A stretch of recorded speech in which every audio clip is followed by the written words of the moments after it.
I to im je jedino što su uspeli da smisle. Sad je Treći svetski rat sprečen. I jedan od instrumenta napada na svetski monetarni sistem jeste kriptovaluta. Vrlo interesantno da je onaj koji ima najveću količinu, da kažem, assets, kriptovalute, da je to Severna Koreja. To je vrlo zanimljivo. A oni koji su počeli sam Bitcoin, dakle, smislili sve te blockchain protokola i sve što treba da bi moglo time da se trguje, a uzgled budi rečeno, vi već imate automate na kojima Bitcoin možete da zamenite za bilo koji drugi. Meni je to potpuno, verujte mi, dalje, moram priznati, dragi gledaoci, nejasno. Pa jeste korak napred.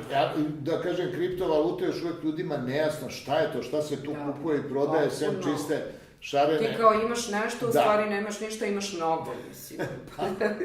Jeste, ali znate ko je lansirao Bitcoin? NSA, National Security Agency američka. I sad odjednom Severna Koreja ima najveće količine Bitcoina, jer tamo je jako jeftina struja, energija i oni tamo to, pošto treba velika količina struje, oni tamo, da kažem, obavljaju ove blockchain protokole. Pa da, sad, šta to u stvari znači? To u stvari znači da mi idemo u fazu planetarnog društva gde novac mora da se ukine i Bitcoin direktno napada. Sad, drugo je pitanje kako je ta najdublja vojna država naterala bankarski sistem da prizna Bitcoin.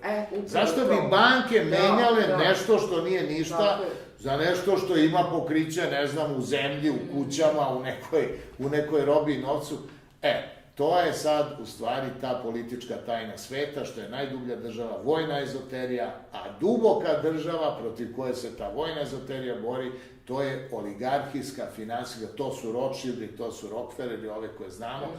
Oni su vladali gotovo, da kažem, 250 godina. Oni su i napravili, i finansirali, i završili Prvi i Drugi svetski rat i obnovili te zemlje posle tih ratova, sve to finansirajući, znači stalno u stvari vodeći jedan klasičan način rata preko ekonomije, a sredstvima vojne sile. Međutim, vojna sila se sada otela, a da kažem duhovni nivo te vojne sile, to je ono što je interesantno. Otela se finansijskoj vlasti i hoće da kreira jedno novo društvo na osnovama teslijanske ideologije, teslijanske ideje.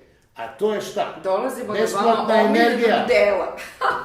To se ne može zaobići. Cela planeta u stvari se uobličava društveno, pa ako hoćete i naučno u svakom pogledu, tehnološki je već uobličava.